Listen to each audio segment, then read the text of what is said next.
Halo, selamat sore. Ketemu lagi di Bincang Kecantikan. Di Bincang Kecantikan hari ini saya sudah bersama lagi dengan Dokter Amelika. Halo, Dok. Halo Tribuners semuanya, apa kabar? Sebelumnya dokter ucapin selamat menunaikan ibadah puasa ya. Semoga amal ibadah kita selama bulan Ramadan ini diterima oleh Allah Subhanahu wa taala. Amin. Amin. Iya. Udah lama ya nggak sama dokter ya? Iya, udah lama ya nggak sama saya Iya. karena kemarin-kemarin saya lagi banyak urusan sedikit di klinik. Iya, Jadi terpending kita untuk sharing ya, Din. iya. Ya udah, Dok. Kita langsung aja, Dok ya. Kita hari ini akan ngebahas lagi soal jerawat. Nah, ini kali ini soal jerawat mata. Nah, boleh dijelasin nggak, Dok? Ini jerawat itu tuh sebenarnya apa? Penyebabnya apa dulu sebelum kita ke meradangnya? Oke, ya. Jadi sebenarnya jerawat itu merupakan salah satu kelainan di kulit dalam kategori kalau misalnya dalam bahasa kedokteran jerawat itu termasuk penyakit. Ya, jadi jerawat itu adalah suatu kelainan yang ada di kulit yang timbul di kulit dalam bentuk ada papul, pustul, ada bentuk kumedo ya. Jadi biasanya jerawat itu disebabkan karena sumbatan yang ada di dalam kelenjar minyak atau pori-porimu. Nah, ibaratnya kelenjar minyak ya di dalam pipa ini banyak sampah atau sampah ini disebabkan karena sumbatan dan sumbatan itu biasanya disebabkan karena pertama produksi minyak yang berlebih, terus penumpukan sel kulit mati dan bisa juga disebabkan karena sumbatan oleh karena kosmetik, debu atau apa namanya kotoran lainnya. Mm-mm. Iya, itu jerawat itu dia terbentuknya itu dia ada mungkin ada rasa sakit atau rasa nyeri dulu atau mungkin langsung muncul gitu, Dok, jerawatnya. Ya, tergantung dari model atau jenis dari jerawat yang tadi dokter jelaskan sebelumnya. Kalau misalnya dia jerawatnya dalam bentuk papul atau pustul, kalau papul itu dia bentuknya seperti benjolan bulat yang biasanya dia itu isinya apa namanya cairan atau darah. Kalau pustul itu lebih ke arah isinya nanah. Nah, kalau misalnya dia ada infeksi dari bakteri penyebab jerawat atau P. agnes, ya, jadi dia itu biasanya reaksi yang ditimbulkan di kulit itu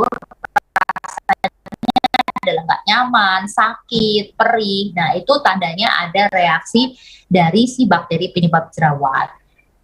Mm, iya, jadi tergantung dari jenis jerawatnya itu apa ya itu, Dok ya? Ya, betul. Iya, Tapi iya. betul gitu. Jadi jenis jerawat itu kan banyak macamnya. Mm-mm. Tapi kalau biasanya dia jerawatnya tipe yang beruntusan atau biasanya dibilang komedo, biasanya dia nggak nyeri, lebih ke arah gatel gitu. Mm-mm. Iya, jerawat itu rentan muncul di usia berapa, Dok?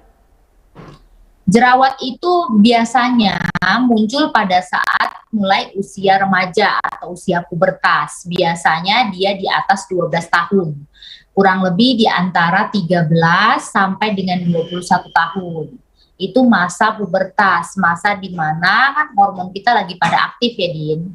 Tapi setelah misalnya umur 21 tahun masih timbul jerawat, berarti kan ada something problem di tubuhnya si orang tersebut. Nah, jerawat banyak penyebabnya, tergantung kita lihat ini patologisnya tuh, patofisiologisnya tuh karena apa penyebabnya. Mm-mm. Iya. Oh ya, Dok, itu aku juga pernah lihat tuh ada postingan dokter ya, itu ada jerawat yang baru muncul di usia dewasa itu, Dok ya. Aku agak lupa namanya itu apa itu ya. Gimana, Din? Suara kamu kecil banget, dokter nggak dengar? Uh, ini masih kecil, Dok? Iya, masih kecil. Uh, ini masih kecil lah, Dok? Udah agak lumayan. Iya. Kita lanjut ya, Dok ya. Nah, itu Ya, saya pernah lihat itu di postingan dokter itu ada jerawat yang baru muncul itu tuh di usia dewasa gitu, Dok. Itu saya ya. agak lupa itu, Dok, namanya itu. Itu jerawat apa itu, Dok? Namanya jerawat adult ya. Jadi Mm-mm. jerawat itu tumbuh di usia lebih dari 21 tahun. Dan Mm-mm. biasanya rata-rata jerawatnya timbul karena faktor hormon. itu faktor hormonal. Karena kan sebenarnya letak jerawat yang ada di wajah itu juga penyebabnya beda-beda ya, Din. Iya. Nah, di bagian wajah ini, Dok, itu bagian wajah mana yang paling rentan timbul jerawat itu, Dok? Jerawat itu bisa timbul di mana saja apabila atau selama masih ada kelenjar rambut atau ada folikel rambut ya. Jadi bagian tubuh yang masih dihinggapin rambut itu bisa timbul jerawat. Baik di wajah, di punggung, di dada, ataupun mohon maaf di bokong itu juga bisa tumbuh jerawat. Iya. Nah, kalau di bagian tubuh yang dalam itu yang dokter sebutkan tadi itu penyebabnya sama, Dok? Penyebabnya sama, penyebabnya bakteri penyebab jerawat, tapi balik lagi tadi yang patofisiologi yang dokter jelaskan sebelumnya, konsep dari penyebab jerawat itu adalah karena sumbatan dari kelenjar minyak kamu. Nah, sumbatannya biasanya disebabkan karena 3 faktor. Produksi minyak yang berlebih, penumpukan sel kulit mati, atau biasanya disebabkan karena sumbatan kotoran lainnya, misalnya make up, atau polusi udara, atau misalnya debu dan lain sebagainya, begitu. Dan biasanya kalau di daerah punggung itu disebabkan karena lembab, orang yang gampang keringetan atau sering pakai tas punggung, atau orang yang suka ganti-ganti sampo, atau orang yang suka pakai conditioner tapi bagian punggungnya itu nggak pernah dibersihin habis pakai conditioner. Kan ada beberapa orang yang seperti itu ya, Dinda. Misalnya kita habis pakai conditioner nih, udah bersih nih, kadang-kadang kan masih ada lengket di bagian punggung tuh, dan kadang-kadang hal itu yang sering banget dilupain sama kita, nggak dibersihin bagian punggungnya, jadinya kan kotor, terus nempel keringat, debu, jadinya jerawat. Tapi kalau misalnya jerawat yang timbul di daerah, mohon maaf, di bagian bokong, itu biasanya disebabkan karena pengaruh pakaian dalam. Mungkin celana dalamnya nggak gampang cepet nggak menyerap keringat, dan dia tipe orang yang keringatan di bagian bokong itu berlebih. Dan orang-orang yang cenderung gemuk itu banyak nih, obesitas itu banyak sekali dia timbul jerawat di daerah bokong. Iya. Nah, Dok, itu kita masuk ke jerawat meradang ya, Dok ya. Jerawat meradang itu tuh kondisi jerawatnya itu tuh seperti apa, ciri-cirinya bagaimana, dan kenapa kok bisa sampai meradang? Oke. Jadi jerawat meradang itu ciri-cirinya yang pertama dari penampakan luar ya, kalau kita lihat secara kasat mata itu warnanya lebih merah dibandingkan kulit sekitar. Terus biasanya disertai dengan bengkak ya, jadi dia tuh kayak menonjol gitu ya. Nah, atau biasanya disertai dengan ruam, jadi kemerahan timbul di bagian jerawatnya tapi sekitar kulit kita sehat. Nah, dan kalau misalnya dilihat dari rasanya, itu rasanya pasti nggak enak banget nih, rasanya itu perih ya, terus nyeri, gatel, nah begitu. Dan jerawat yang meradang itu disebabkan karena infeksi dari bakteri penyebab jerawat, atau bakteri penyebab jerawat yang kita sebut ada namanya P. agnes. Jadi bakteri ini dia masuk ke dalam folikel rambut, masuk ke dalam kelenjar minyak kamu, karena di situ istilahnya ada makanan jerawat, makanan bakteri itu kan protein kan ya.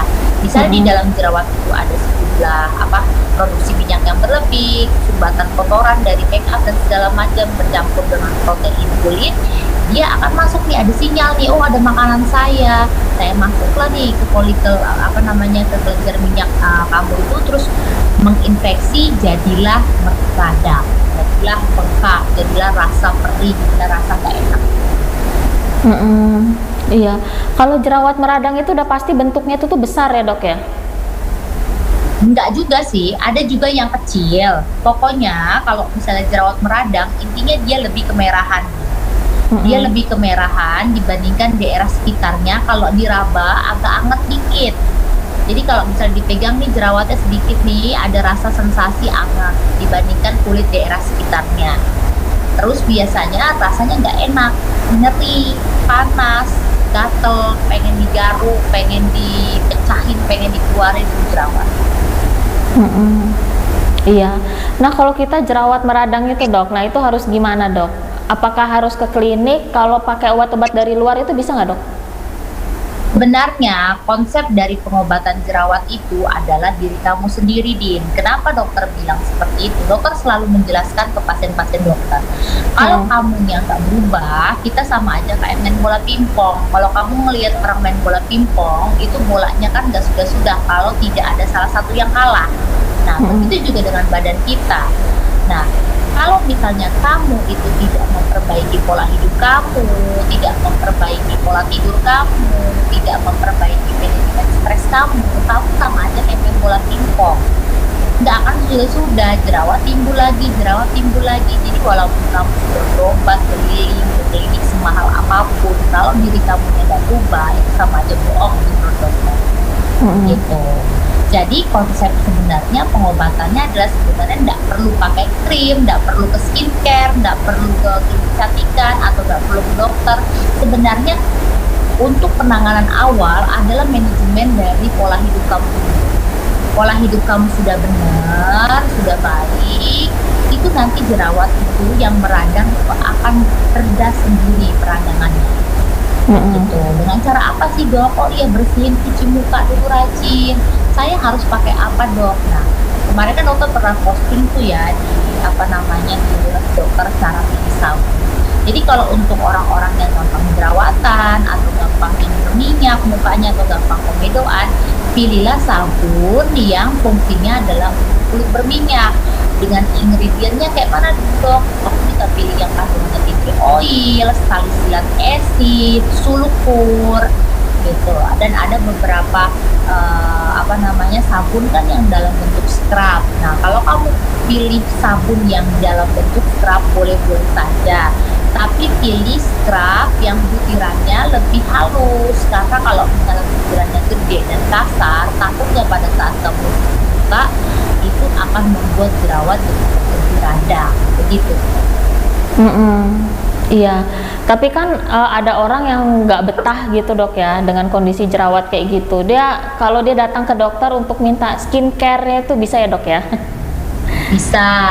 Kalau misalnya memang dia tipe orang yang, Dok, kayak mana nih, Dok, saya jerawatan gede nih, besok saya ada pertemuan, atau besok saya ada pernikahan, atau ada acara-acara penting, jawabannya adalah kamu bisa suntik jerawat, atau injeksi akne.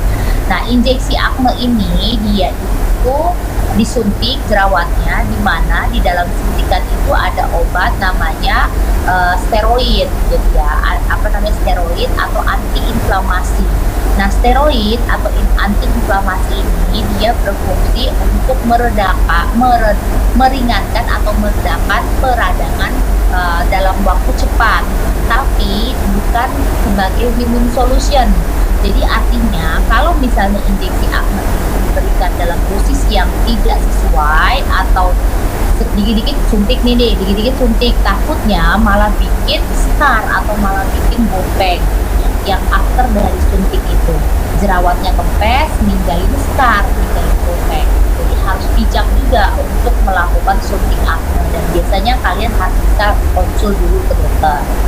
Konsul ke dokternya gimana ya, Dok, ya, cara penanganannya yang benar gitu, atau cara melakukan si suntik jerawatnya. Iya, itu sekali suntik aja tuh jerawatnya bisa langsung mereda ya, Dok, ya? Bisa langsung reda. Jadi biasanya dia kita per titik ya. Jadi suntiknya misalnya 1 jerawat kita suntik sesuaikan dosisnya. Biasanya 3 hari setelah after suntik langsung kempes. Oh, langsung. Kalau penanganannya instan ya, misalnya besok mau kondangan atau besok ada pernikahan, boleh saja kalian memilih treatment atau tindakan kayak suntik jerawat. Tapi kalau suntik jerawat itu dia hanya boleh dilakukan untuk kondisi jerawat yang sangat meradang dan dalam bentuk ukuran besar.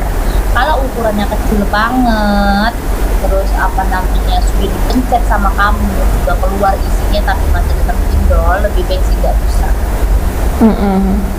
Iya, itu ada kondisi jerawat yang gimana nggak, Dok, itu yang butuh 2 kali suntikan itu ada nggak, Dok? 2 kali atau Nah, lebih gitu? biasanya kita evaluasi ya, Din. Jadi ada beberapa jerawat yang mungkin peradangannya sudah radang banget gitu kan ya, sudah ukurannya besar dan sudah pustul, artinya di dalamnya sudah ada nanah dan sudah lama gitu nggak sembuh tuh jerawat. Nanti kita evaluasi, kita suntik dulu. Biasanya kalau di klinik dokter suntik dulu dengan injeksi jerawat. Terus kita evaluasi selama kurang lebih 1 minggu.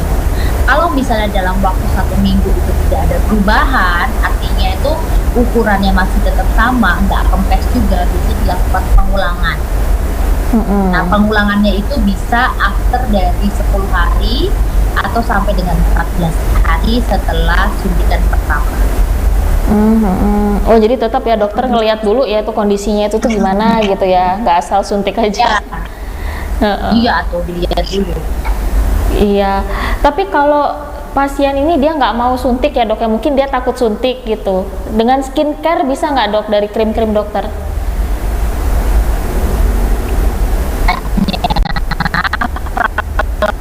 Untuk apa ya? Jadinya apa?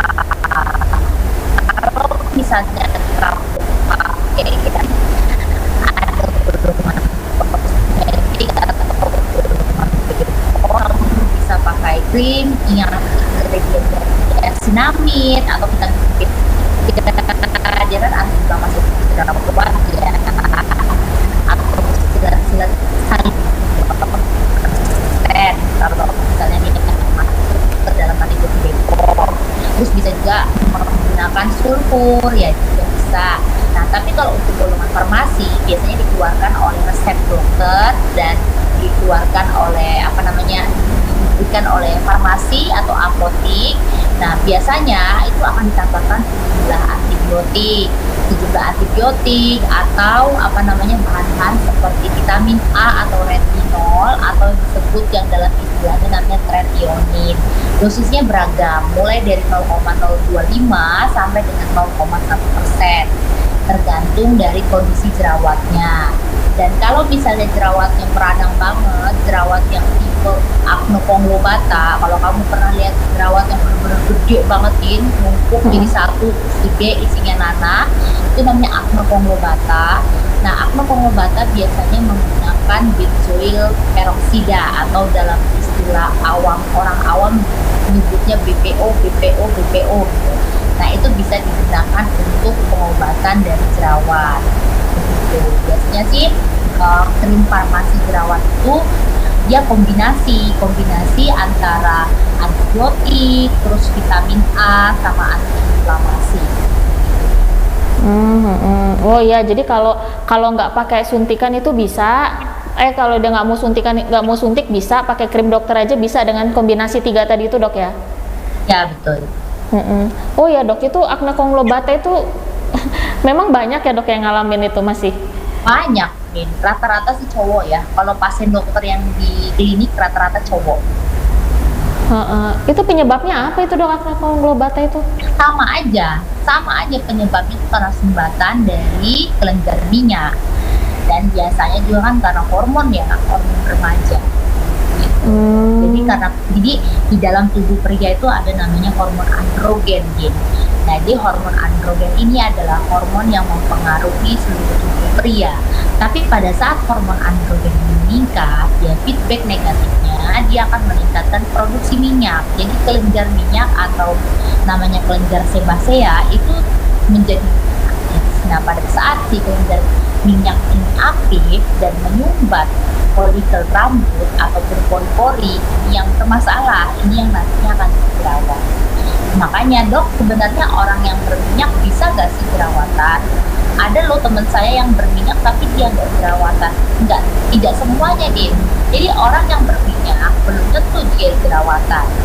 Jadi konsep dari jerawatan adalah harus adanya sumbatan di dalam pori-pori kamu atau folikel rambut kamu. Nah, kalau dia ada sumbatan, karena 3 faktor yang sudah terjelaskan sebelumnya, terjadilah jerawat.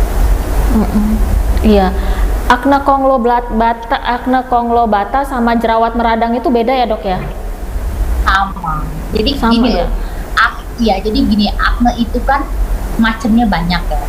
Jadi tipe akne itu banyak. Ada yang namanya komedo. Komedo dibagi jadi dua, ada close komedo, ada open komedo. Jadi kalau close komedo tuh yang biasanya kita lihat di bagian hidung warna-warna hitam. Kalau close komedo yang kita bilang namanya akne buntusan. Jadi dia kecil-kecil, tapi kalau dipencetin keluar kayak nasi putih, itu namanya close komedo. Tapi kalau open komedo, dia biasanya di bagian hidung hitam-hitam yang kita biasa tarikin pakai porok thread gitu kan, itu namanya open komedo. Nah, kalau jerawat yang radang yang jumlahnya bergerumbul ya, jadi kalau kamu lihat dalam satu tempat ada 3 jerawat yang tumbuh bergabung menjadi satu, jadi kelihatan seperti besar, dan kita lihat itu isinya pus atau nanah, itu menjadi bentuk akne conglobata ya, jerawat batu kalau orang awam bilang. Oh, si akne conglobata itu awamnya itu jerawat batu. Ya. Oh gitu, iya ya, pokoknya intinya kalau kita jerawat apapun itu lebih baik diatasin, jangan dipencet-pencet ya dok ya, jangan gratil. Jangan gratil, karena sebenarnya jerawat pun kalau nggak dipencet-pencet, kalau kamu tipe orang yang bakatan jerawat itu ngebekas, ya jadi ngebekas.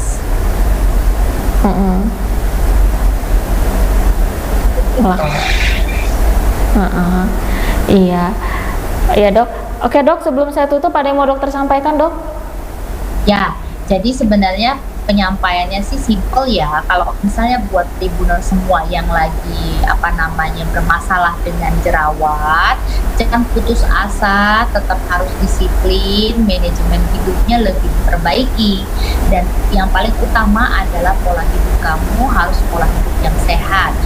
Kurangin makanan-makanan tinggi gula sama tinggi lemak, yang manis-manis dikurangin, gorengan dikurangin, minuman-minuman boba dikurangin, begadangnya stop ya, sama hindari kosmetik yang fungsinya bisa nyumput pori-pori, kayak foundation, BB cream, CC cream, BD cream merek apapun. Kalau kamu lagi jerawatan, di stop dulu, dan juga blush on harus di stop dulu gitu. Jadi pada saat kamu disiplin, manajemen hidup kamu baik, jerawat pun akan ikut lebih baik. Dan kuncinya satu, jangan putus asa. Karena kebanyakan banyak pasien dokter itu yang jerawatan berujung di keputusasaan hidup karena capek, jerawatnya nggak sudah-sudah. Iya. Oke dokter Amelika, terima kasih banyak ya dok ya atas waktunya. Ya, sama-sama Dini. Maaf ganggu praktek ya dok. Nggak apa-apa, semoga bermanfaat. Iya, baik. Sampai ketemu lagi dok. Ya. Ya, itu tadi obrolan kita bareng dokter Amelika. Sampai jumpa lagi di bincang kecantikan berikutnya. Selamat sore.